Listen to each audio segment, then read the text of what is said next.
새해 첫날입니다. 새로운 해를 맞이하는 여러분들은 어떤 기대가 있으십니까? 그냥 신앙적인 기대 말고 그냥 삶에 대한 어떤 기대가 있으십니까? 사실 모든 언론에서는 올 한 해 별 기대할 게 없다가 대부분입니다. 한국은행에서 발표한 것을 보니까 2023년 상반기에 4.2% 정도 소비자 물가가 오를 거라고 합니다.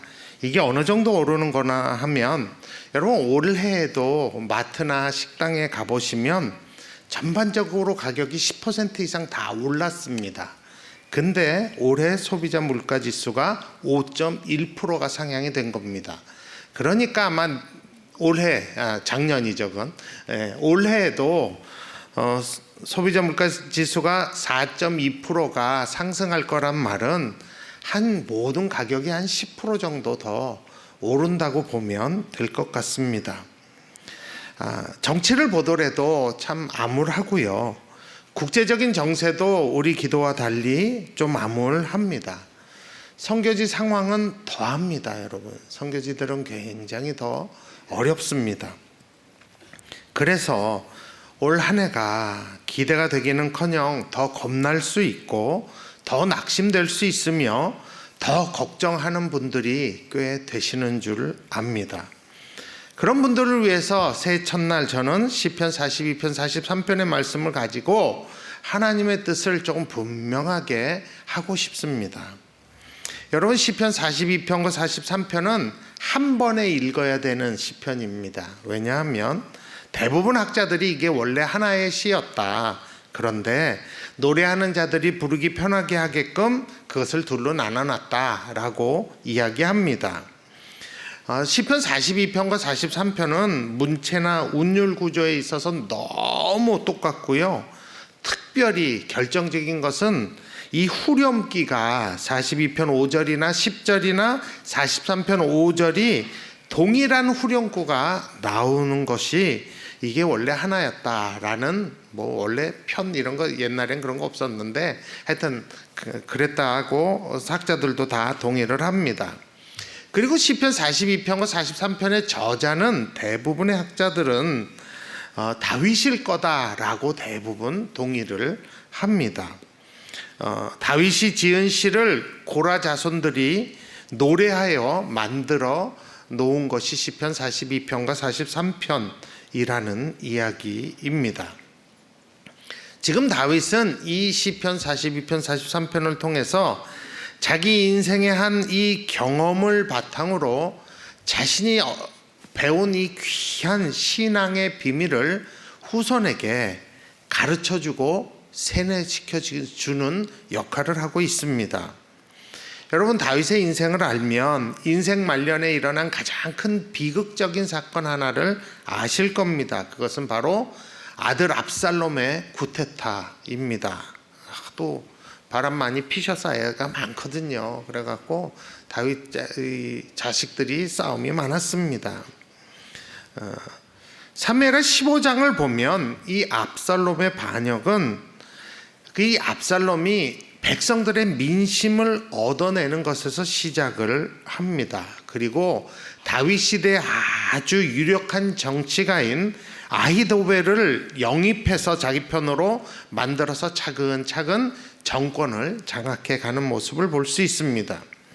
결국 이 압살롬은 백성 대다수의 민심을 얻어내고 큰 유혈 사태 없이 예루살렘에 무사하게 입성을 하게 됩니다. 이 쿠데타로 인해서 다윗은 몇몇 신하들과 함께 또 자기를 따르는 백성들과 함께 도망갈 수밖에 없었습니다. 다윗이 그렇게 사랑했던 사람들 또 가장 사랑했던 하나님의 궤를 둔 채로 도망가게 됐습니다. 이때의 상황을 사무엘하 15장 30절에서는 이렇게 표현을 합니다. 다윗이 감난산 길로 올라갈 때에 그의 머리를 그가 가리고 맨발로 울며 가고 그와 함께 가는 모든 백성들도 각각 자기의 머리를 가리고 울며 올라가니라. 그러니까 자식에게 배반당하고 나라 빼앗기고 도망할 때 지은 시가 아마도 시편 42편과 43편일 거다라고 생각하시면 좋겠습니다. 이런 상황을 머릿속에 두시고 시편 42편과 43편을 읽어보면 다윗이 얼마나 큰 탄식과 한숨으로 이 시편을 지었는지가 이해가 되실 것입니다.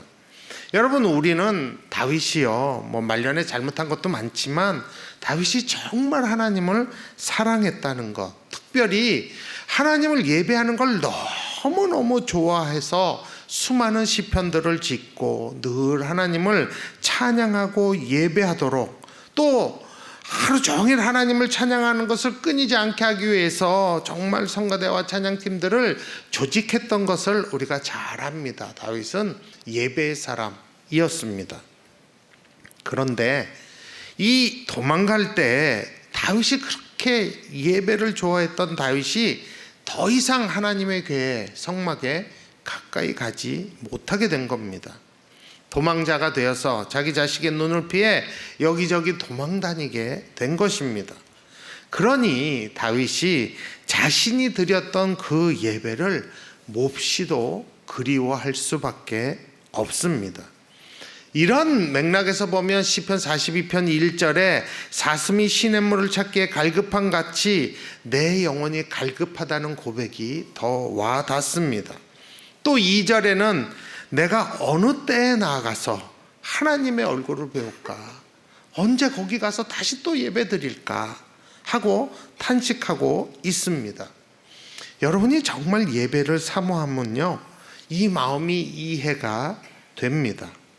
저도 외국을 출타하거나 안식년 때 특히 참 우리 교회 예배 드리고 싶어 합니다. 너무너무 그리워요. 이렇게 영상으로만은 만족하지 못하는 매력이 우리 교회 예배 가운데 있어요. 그건 제 주관적인 생각입니다. 여러분도 많이 그러실 줄로 믿고 그냥 하는 생각입니다. 그래갖고 너무너무 가서 같이 찬양하고 같이 예배 드리고 그리고 싶은 마음이 막 날 때가 있어요. 그래서 저는 이 다윗의 탄식이 조금 이해가 갑니다. 아, 이랬던 마음이구나. 42편 4절을 보더라도 다윗이 이렇게 얘기해요. 내가 전에 성의를 지키는 무리와 동행하여 기쁨과 감사의 소리를 내며 그들을 하나님의 집으로 인도하였더니 이제 이 일을 기억하고 내 마음이 상하는도다. 아마 울먹이면서 이 고백했을 거예요. 이 시편 42편은 그렇게 다윗이 그리워하는 그 성막에 갈 수 없는, 예배하는 그곳에 갈 수 없는 아주 절망적인 상황입니다. 뿐만 아니라 다윗 주변에 있는 사람들은 다윗을 향해서 시편 42편 3절을 보면 이렇게 얘기해요. 내 하나님이 어디 있느냐, 내 하나님 어디 있어? 라고 얘기합니다. 여러분, 이게 무슨 의미냐면요, 너 그렇게 하나님 사랑한다며, 너 그렇게 하나님께 많은 걸 다 드렸다며, 근데 지금 뭐야? 너 맨날 예배 드리면서 그렇게 기뻐하고 뛰고 하나님께 열정적으로 예배하는데 지금 너는 뭐냐? 도대체 네 하나님 어디 가셔서 너를 이렇게 만들었냐 하는 말입니다. 정말 마음을 아프고 힘들게 하는 말이고 비양되는 말들입니다. 그런 얘기 듣는 게 너무 힘들어 다윗은 시편 42편 3절을 보면 내 눈물이 주야로 내 음식이 되었다고 해요. 그러니까 눈물에 밥 말아 먹었다는 얘기예요. 하도 눈물을 많이 흘려갖고. 여러분, 이런 표현을 어떻게 할까요? 내 눈물이 주야로 내 음식이 됐다. 그런데 딱한 건 뭐냐면 그렇게 비아냥되는 사람들에게 딱히 할 말이 없는 거예요. 다윗이요. 자기 처지를 보니까 너무 억울하기도 하고 답답하기도 하고 깜깜하기도 하고 두렵기도 한 것입니다. 그래서 시편 42편 4절에 보면 이제 이 일을 기억하고 내 마음이 상한다고 표현을 합니다. 아들에게 쫓겨나 방황하며 그렇게 좋아하는 성전에도 못 들어가고 사람들로부터 조롱과 욕을 먹고 있는 상황에 다윗이 마음이 상한 이 상황에서 참 이상한 고백 하나를 해요. 그게 바로 시편 42편 5절입니다. 참 이상한 고백이에요. 우리 한번 같이 읽어볼까요? 같이 읽습니다. 내 영혼아, 내가 어찌하여 낙심하며 어찌하여 내 속에서 불안해하는가? 너는 하나님께 소망을 두라. 그가 나타나 도우심으로 말미암아 내가 여전히 찬송하리로다. 이런 상황에서 이런 고백한다는 거 정말 대단하지 않습니까? 진짜 정답만 하는 아주 모범생의 정답 같은 신앙 고백이지요. 근데 문제는 뭔지 아세요? 신앙 고백은 멋졌는데 상황이 해결이 안 됩니다. 이러면 혹시 모르겠어요. 다윗이 내가 이렇게 믿음으로 봐야 되겠다 하고 이 고백했는지 모르겠어요. 그런데 시간이 지나도 해결이 안 됩니다. 이 악물고 견디면 될 줄 알았는데 뭐 어떤 조짐도 보이지 않는 것이에요. 자기를 쫓아내던 압살롬이 뭐 병들어 떼다든지 아니면 병들어 죽었다든지 아니면 적군이 외적이 쳐들어와서 망해간다든지 자연 재앙이 나서 지진이 삼켜버렸다든지 홍수가 났다든지 이러면 좀 은혜가 될 텐데 아무런 소식 없습니다. 멀쩡합니다. 여러분, 대개 이 어려움과 탄식의 시간이 길어지면 다 낙심합니다. 다 낙심해요. 시편 42편 5절에서 이렇게 멋진 믿음의 대사를 외치고 자신을 추스렸는데도 불구하고 시간이 지나도 변화가 없자 다윗은 시편 42편 6절에서 솔직하게 이렇게 얘기합니다. 내 하나님이여, 내 영혼이 내 속에서 낙심이 됩니다. 하나님, 낙심이 됩니다 하는 것이. 그러면서 도망 다니고 있는 요단 땅의 헤르몬과 미살산에서 주님을 생각합니다. 주여, 어떻게 이러실 수가 있습니까? 제가 힘듭니다 하는 것이에요. 그러면서 주님께 이런 기도를 하는 게 나오는 게 42편 9절입니다. 이렇게 얘기해요. 내 반석이신 하나님께 말하기를 어찌하여 나를 잊으셨나이까? 내가 어찌하여 원수의 압제로 말미암아 이렇게 슬프게 다니나이까? 이렇게 얘기해요. 하나님 앞에 솔직하게 얘기하는 거예요. 이러실 수 있습니까? 혹시 나 잊으셨나요? 내가 이렇게 하는 게 이게 말이 됩니까? 그러면서 자기 모습을 보면서 원수들이 내뱉는 그 비방과 압박이 내 뼈를 찌르는 것 같아서 아프고 괴롭다고 표현합니다. 막 뼈가 쑤실 정도로 아프다고 얘기해요.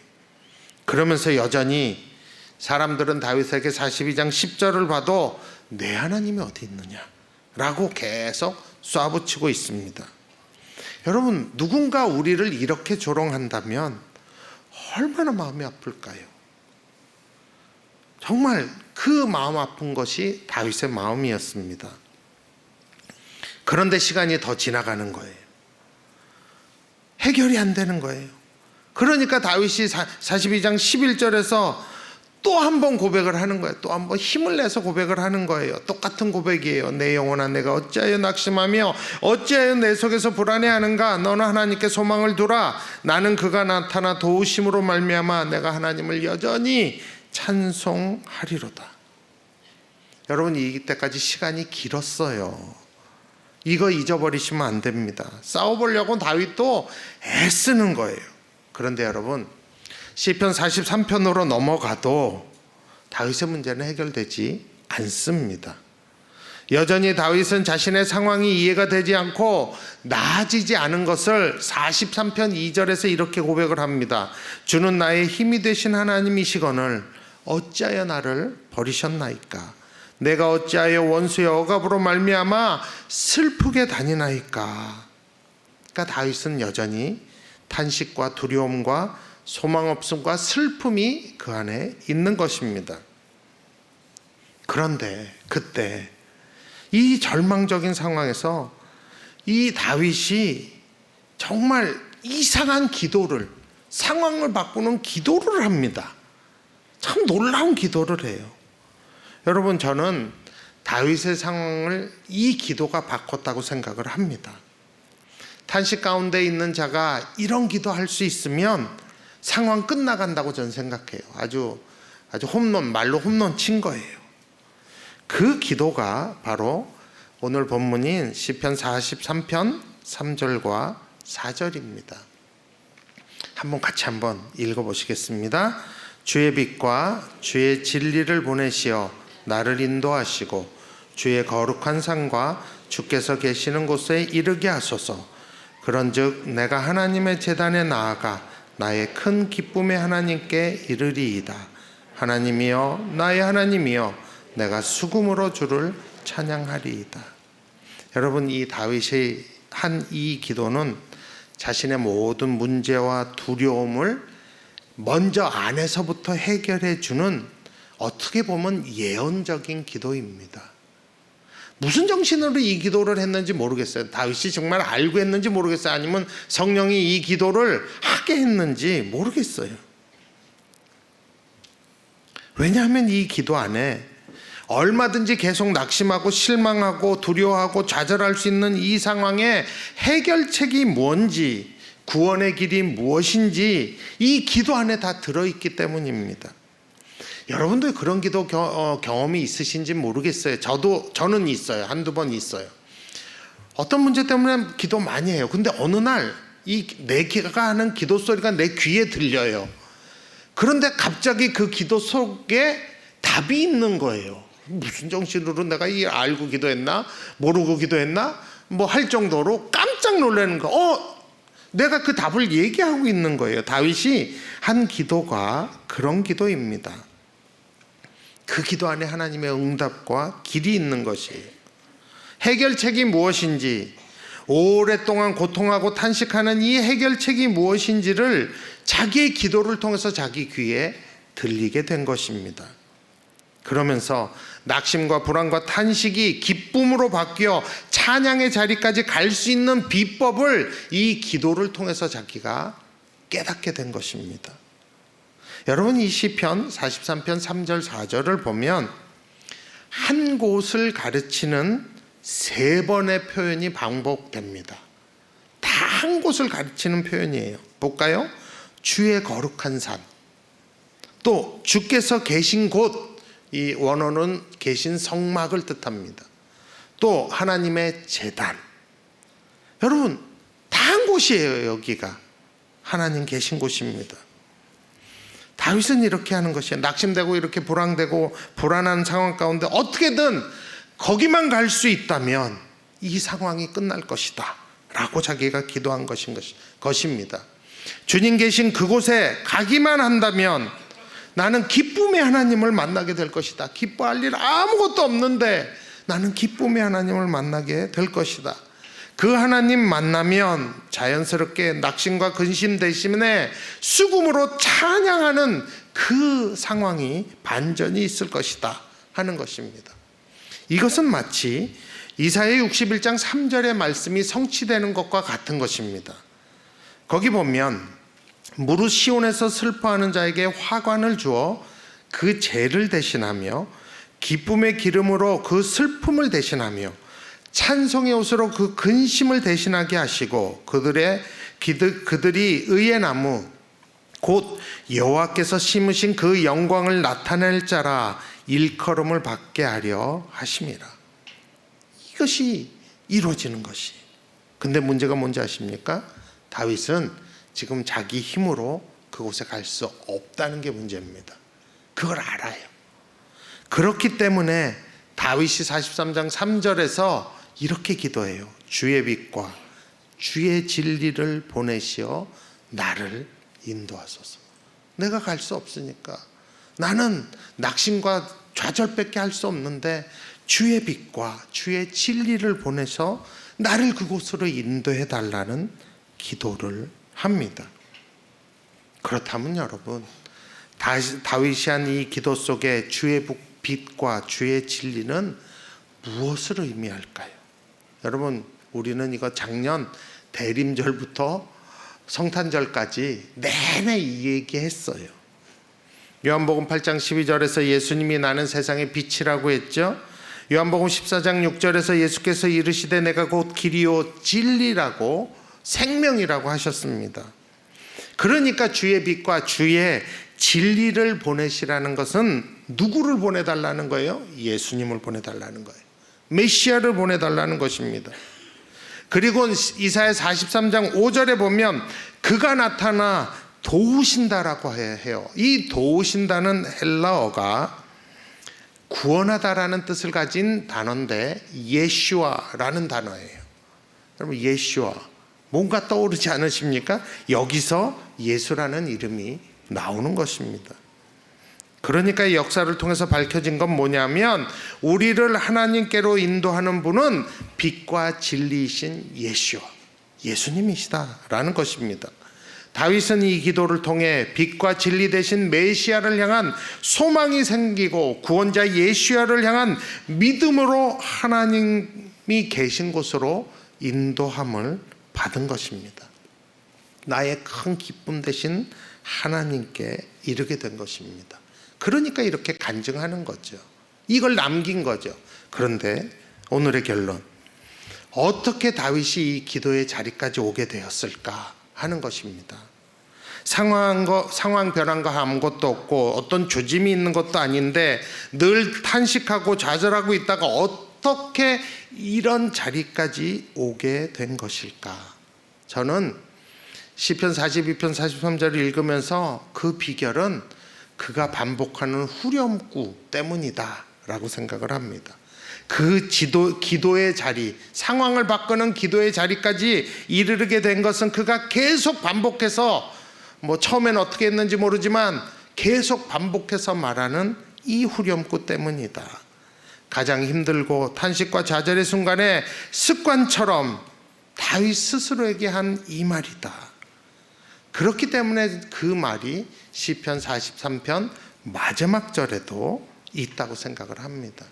우리 다 같이 시편 43편 5절을 똑같이 한번 읽어보십니다. 같이 읽습니다.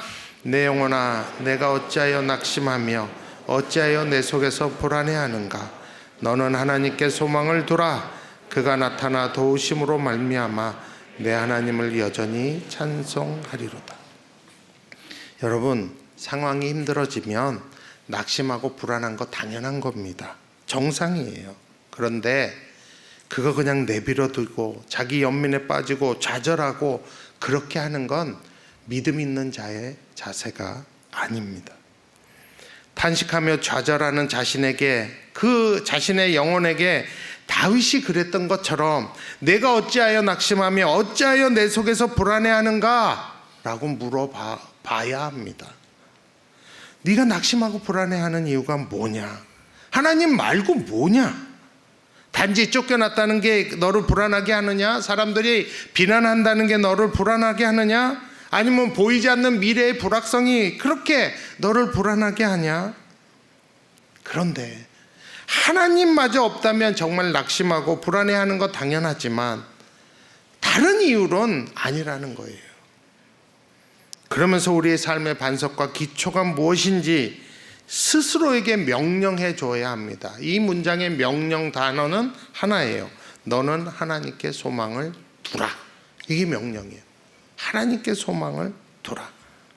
여러분, 우리가 할 수 있는 거 다 해봐도 안 되면 하나님 의지해야죠. 하나님밖에 없는 거죠. 다윗이 압살롬의 구테타 상황에서 이것저것 해봐도 안 돼요. 그러니까 도망간 거예요. 그에게 다른 보장과 대안이 없었어요. 유일한 소망은 하나님뿐이라는 것을 스스로에게 2번이나 얘기해주고 그 다음에 예언적인 이 기도가 나온 것이에요. 예수님이 나타나 도우심으로 우리는 내 하나님을 여전히 찬송하리로다 의 자리까지 다윗이 갔던 것처럼 갈 수 있는 것입니다. 예수님이 이 땅에 오신 이유가 바로 거기에 있는 것입니다.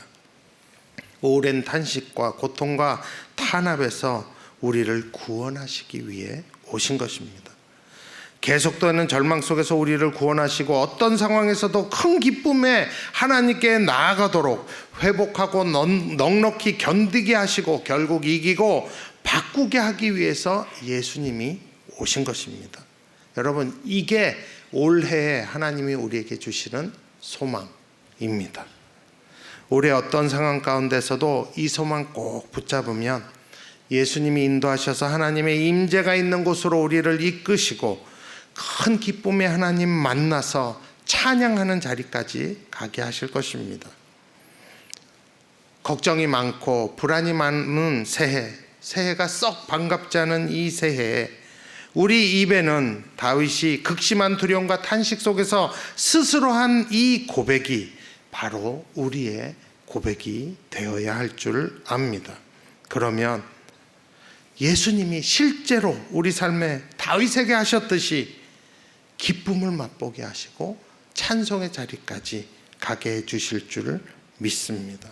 그래서 다윗이 그렇게 해봤기 때문에 이스라엘 자손에게 이것을 시편으로 남긴 것입니다. 내 영혼아, 내가 어찌하여 낙심하며 어찌하여 내 속에서 불안해하는가. 너는 하나님께 소망을 두라. 그가 나타나 도우심으로 말미암아 내 하나님을 여전히 찬송하리로다. 여러분, 이것을 붙잡고 우리 예수님께 올 한 해 소망을 두셨으면 좋겠습니다. 그리고 정말 힘들 때 물어보세요. 스스로에게. 왜 힘들어하고 왜 불안해하느냐? 하나님 돌아가셨냐? 아니지 않느냐? 그러면 그 하나님께 소망을 두라. 그래서 예수님 오신 거다. 주의 빛과 주의 진리로 너를 인도하실 거다. 그리고 올 한 해 정말 하나님 주시는 기쁨을 맛보는 저와 여러분이 되기를 원합니다. 제가 한번 기도하겠습니다. 하나님, 우리가 영적으로 참 기뻐하고 찬송하지만 세상적으로 보면 또 한 해가 참 겁나기도 하고 불안하기도 합니다. 이 상황 속에서 다윗이 했던 이 질문, 내 영혼아 내가 어찌하여 낙심하며 어찌하여 내 속에서 불안해하는가. 너는 하나님께 소망을 두라. 그가 나타나 도우심으로 말미암아 내 하나님을 여전히 찬송하리로다. 이 고백이 우리 입에 가득하게 해주옵소서.